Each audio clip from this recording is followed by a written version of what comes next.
नमस्कार दोस्तों, स्वागत है आप सबका हमारे YouTube चैनल पर। इस कहानी के सभी पात्र और घटनाएं काल्पनिक हैं। यह सिर्फ आपके मनोरंजन के उद्देश्य के लिए बनाई गई है। अर्चना और मयंक की शादी कुछ दिन पहले हुई थी। अर्चना दिखने में बहुत सुंदर थी, पर उसका पति मयंक एक शराबी था, जो उसे हर रोज़ शराब पीकर पीटता। मयंक के साथ शादी कर रचना की ज़िंदगी नरक से भी बदतर बन चुकी थी। अर्चना के मायके में उसके पिताजी तो थे, पर माँ सौतेली थी, इसलिए सौतेली माँ होने की वजह से मायके में भी उसे कोई ज़्यादा पूछने वाला नहीं था। और ससुराल में उसका पति मयंक और उसकी सासू माँ थी। अर्चना की सासू माँ तो बहुत अच्छी थी, वह अर्चना को बेटी से ही बढ़कर प्यार करती थी, पर अपने बेटे मयंक की इन हरकतों से वह भी परेशान थी। वो चाहकर भी अर्चना के लिए कुछ नहीं कर सकती थी। मयंक को किसी की भी बातों से कोई फ़र्क नहीं पड़ता। कुछ दिन बाद पता चला कि अर्चना माँ बनने वाली है। अर्चना अपने बच्चे को रखना नहीं चाहती थी, क्योंकि उसे पता था कि मयंक जैसे इंसान के साथ मेरी तो ज़िंदगी खराब ही है, और जो भी बच्चा इस दुनिया में आएगा उसकी ज़िंदगी मयंक जैसे पिता की छाया खराब हो जाएगी। इसलिए अर्चना अपने बच्चे का अबॉर्शन करवाना चाहती थी, पर अर्चना की सास ने उसे अबॉर्शन करवाने से मना कर दिया। कुछ दिन बाद अर्चना ने एक बेटे को जन्म दिया। घर में सब बहुत खुश थे। अर्चना की सासू माँ तो बहुत ही खुश थी। उन्होंने आस पड़ोस में जाकर घर घर मिठाई बांटी। फिर उनके मन में आया कि पोते की पैदा होने की खुशी में थोड़ी मिठाई मैं अपने मायके भी भेज दूँ। उन्होंने अपने बेटे मयंक को किसी तरह मनाया, और अगली सुबह मयंक के साथ मिठाई लेकर वह अपने मायके चली गई। मयंक हर रोज़ की तरह उस दिन भी शराब के नशे में चूर था। गाड़ी चलाते वक्त उसके हाथ डगमगा रहे थे।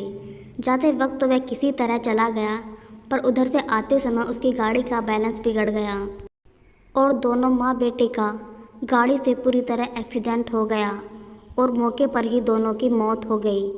अर्चना का बच्चा पैदा हुए अभी 2 दिन ही हुए थे कि इतना बड़ा हादसा हो गया। अर्चना तो यह सब सुनकर सदमे में आ चुकी थी। पति के मरने से ज़्यादा उसे सास के मरने का दुख हुआ, क्योंकि एक सास ही थी जो उसे समझाती थी। इतने बड़े हादसे के बाद अर्चना किसी तरह अपने दिन काट रही थी। घर में पैसों की भी तंगी थी। अर्चना के घर के बगल में एक उसके चाचा ससुर जी रहते थे। उन्होंने अर्चना के घर जाकर अर्चना से कहा, अर्चना, अगर तुम चाहो तो मैं तुम्हें कुछ काम दिलवा सकता हूँ। अर्चना ने कहा, चाचा जी, मुझे काम की बहुत ज़रूरत है, पर मैं इस हालत में कौन सा काम कर सकती हूँ। मेरा बच्चा अभी छोटा है, पर मुझे वही काम दिलवाइए जिस काम में मैं अपने बच्चे को भी साथ ले जा सकूँ। चाचा जी ने कहा, पर ऐसा काम तो मेरी नज़र में नहीं है। चाचा जी के मुँह से यह सुनकर अर्चना थोड़ी मायूस हो गई। फिर उसने कहा, चाचा जी, अगर आपको बुरा ना लगे तो चाची जी की भी तबीयत खराब रहती है, इसलिए मैं आपके घर का झाड़ू पोछा बर्तन और घर का जो भी काम होगा मैं कर लूँगी। आप चाहें तो मुझे एक बाई के तौर पर रख सकते हैं। चाचा जी ने कहा, अरे नहीं नहीं, मैं ऐसा कैसे कर सकता हूँ, तू मेरे चचेरे भाई की बहू है। अर्चना ने कहा, चाचा जी, यह सब जब देखा जाता जब मेरी स्थिति सही रहती। इस समय तो मैं अपने दिन किसी तरह काट रही हूँ, और मुझे वही काम चाहिए जिस काम में मुझे घर से ज़्यादा दूर ना जाना पड़े और अपनों का भी साथ रहे। चाचा जी ने कहा, ठीक है, मैं तुम्हारी चाची से इस बारे में बात करके देखता हूँ। अर्चना ने कहा, चाची को मैं समझा लूँगी और कल से मैं आपके घर काम करने आ जाऊँगी। चाचा जी ने कहा, ठीक है, जैसा तुम ठीक समझो। अर्चना अपने छोटे से बच्चे को लेकर अगले दिन से चाचा जी के घर काम करने जाने लगी। अर्चना अपना काम बहुत अच्छे से करती थी। चाची जी को उसके काम बहुत पसंद आते थे। वह अर्चना से बहुत खुश थी। वह कहती, इतना तो मेरी खुद की बहू होती तो शायद वो भी मेरे लिए नहीं करती। पर एक बात समझ में नहीं आती, चाचा जी की निगाहें हर वक्त अर्चना पर ही टिकी रहती। बेचारी अर्चना इन सब बातों से अनजान थी कि चाचा जी उसे अपनी गंदी निगाहों से घूरते हैं। वह तो चाचा जी को अपना ससुर और चाची जी को अपनी सास से बढ़कर मानती थी। एक दिन की बात है कि चाची जी के मायके में कोई फंक्शन था और चाची जी अपने घर की पूरी जिम्मेदारी अर्चना पर छोड़कर मायके चली गई। अर्चना हर रोज़ की तरह उस दिन भी चाचा जी के घर काम करने गई। अर्चना ने अपने छोटे से बच्चे को एक खाट पर लेटा दिया और अपना काम करने लगी। बर्तन खटकने की आवाज़ से बच्चा जग गया और रोने लगा। अर्चना ने सोचा, जल्दी से काम निपटाकर बच्चे को लेती हूँ। अर्चना जल्दी जल्दी काम करने लगी। बच्चा इतनी तेज़ रो रहा था कि चाचा जी अंदर आ गए। उन्होंने देखा अर्चना की साड़ी का पल्लू नीचे गिरा हुआ है। चाचा जी की नज़रें अर्चना के बदन से हट ही नहीं रही थी। वह तो उन्हें एकटक निहारने लगे। तभी अर्चना की नज़र चाचा जी पर पड़ी। उसने जल्दी से अपने सर पर पल्लू डालते हुए घबराकर पूछा, चाचा जी आप कब आए? कुछ काम था क्या? चाचा जी ने कहा, अरे नहीं, बच्चा इतना रो रहा था कि आवाज़ बाहर तक आ रही थी तो सुनकर आ गया। अर्चना, मैं तुमसे एक बात कहूँ, अगर तुम बुरा ना मानो तो। अर्चना ने कहा, अरे नहीं चाचा जी, क्या बात है बताइए। चाचा जी ने कहा, भरी जवानी में तुम विधवा हो गई हो, क्या तुम्हें किसी के सहारे की ज़रूरत महसूस नहीं होती?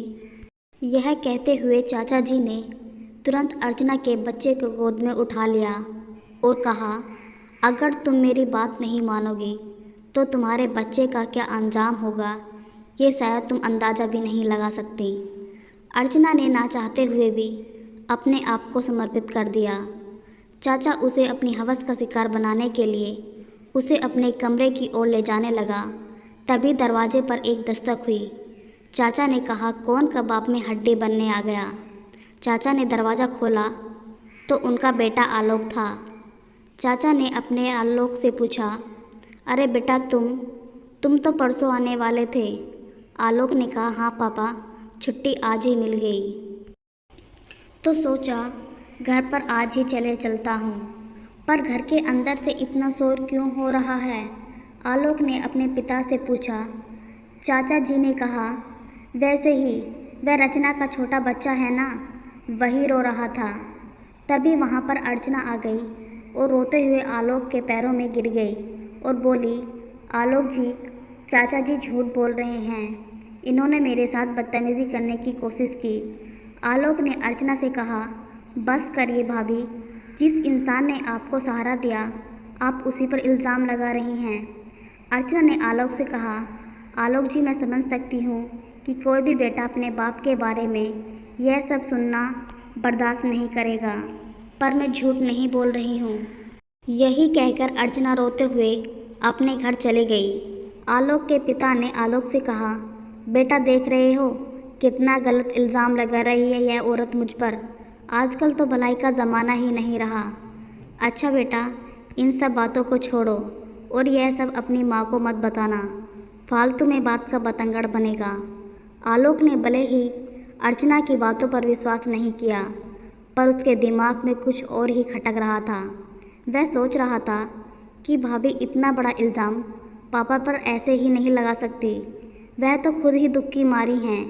एक दो दिन बाद आलोक की माँ भी अपने मायके से आ गई और जब शाम को अर्चना काम पर नहीं आई तो उसने आलोक से पूछा, आलोक, तुमको तो मैंने बताया ही था कि अर्चना हमारे यहाँ काम करने आती है, तो आज वह काम पर क्यों नहीं आई? आलोक ने बात को टालते हुए कहा, पता नहीं माँ, शायद उनकी तबीयत खराब होगी। चाची जी ने अर्चना की तबीयत खराब होने की खबर सुनते ही तुरंत अर्चना के घर गई। उन्होंने अर्चना से कहा, बेटा, अगर तेरी तबीयत खराब थी तो तूने चाचा जी को दवाई लाने के लिए क्यों नहीं कहा? चाची ने कहा, ठीक है, अगर तबीयत ठीक हो जाएगी तो कल से काम पर ज़रूर आ जाना। तू रहती है तो मुझे बहुत अच्छा लगता है। यह कहते हुए चाची जी वहाँ से चली गई।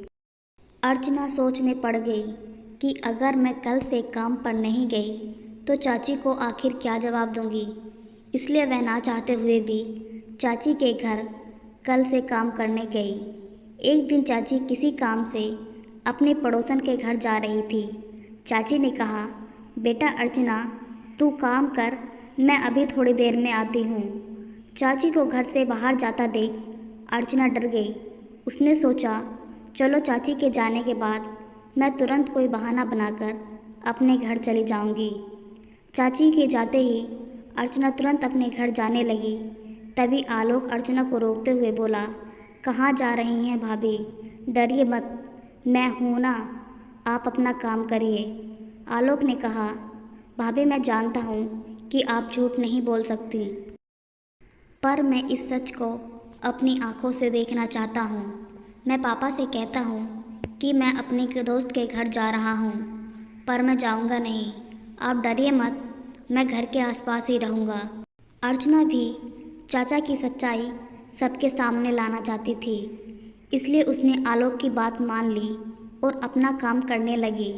आलोक बाहर गया और अपने पापा से बोला, पापा मैं अपने दोस्त के घर जा रहा हूँ, शाम तक लौटूंगा। यही कहकर आलोक वहाँ से चला गया। चाचा जी तो मौके की तलाश में ही थे कि कब वह अर्चना को अकेले पाएं। चाचा जी तुरंत घर के अंदर घुस आए और बोले, फंस गई मछली जाल में, अब तुझे कोई बचाने वाला नहीं है। चाचा जी ने ना इधर देखा ना उधर, वह तुरंत अर्चना को अपनी बाहों में भर लिए। तभी वहाँ आलोक आ गया और बोला, छी पापा, आपको तो पिता कहते हुए भी मुझे शर्म आ रही है। आप इतनी गंदी हरकत करेंगे, मैंने अपने सपने में भी नहीं सोचा था। अर्चना को रोता देख आलोक ने कहा, भाभी आप रोइए मत, मैं इसी वक्त एक फ़ैसला ले रहा हूँ। इस बात को कोई माने या ना माने, मैं आपसे शादी करना चाहता हूँ। अर्चना ने कहा, आलोक जी, मुझसे शादी करके आप अपनी ज़िंदगी खराब मत करिए। यही सब बातें हो रही थी, तभी आलोक की माँ भी वहाँ पर आ गई। आलोक ने अपने बाप की गंदी करतूत अपनी माँ को बताई। अपने पति की घिनौनी हरकत सुनकर आलोक की माँ भी हैरान थी। उसने कहा, यह बुढ़ा इस हद तक गिर जाएगा, मैंने तो कभी अपने सपने में भी नहीं सोचा था। आलोक ने अपनी माँ को अपने और अर्चना की शादी के बारे में बताया। आलोक की माँ अपने बेटे के इस फैसले से सहमत थी। उन्हें तो अर्चना जैसी सुंदर और संस्कारी बहू चाहिए ही थी। कुछ दिन बाद आलोक और अर्चना की शादी हो गई। उनकी पहली रात में आलोक अर्चना के कमरे में गया तो देखा अर्चना डरी सहमी बैठी हुई थी। आलोक ने अर्चना से कहा, अर्चना मैं तुम्हें किसी भी चीज़ के लिए फोर्स नहीं करूँगा। मुझे पता है कि तुम कितनी तकलीफ़ से गुजरी हो, इसलिए मैं सोफे पर सो जाता हूँ। अर्चना आलोक की ऐसी बातें सुनकर सोचने लगी कि आलोक जी कितने अच्छे इंसान हैं। एक तो उन्होंने मुझ विधवा से शादी कर मुझे सहारा दिया और ऊपर से इन्हें मेरी भावनाओं की कितनी कद्र है। अर्चना ने सोचा, भले ही मैं अपनी ज़िंदगी से टूट चुकी हूँ, पर आज हमारी फर्स्ट नाइट है। इस दिन के लिए आलोक जी के भी कुछ अरमान हो गए। यह सब सोचते हुए अर्चना तुरंत आलोक के पास गई और आलोक के गले लग गई। अर्चना और आलोक कब एक दूसरे में खो गए पता ही नहीं चला। दोस्तों, यह कहानी आप सबको कैसी लगी कमेंट करके ज़रूर बताइएगा।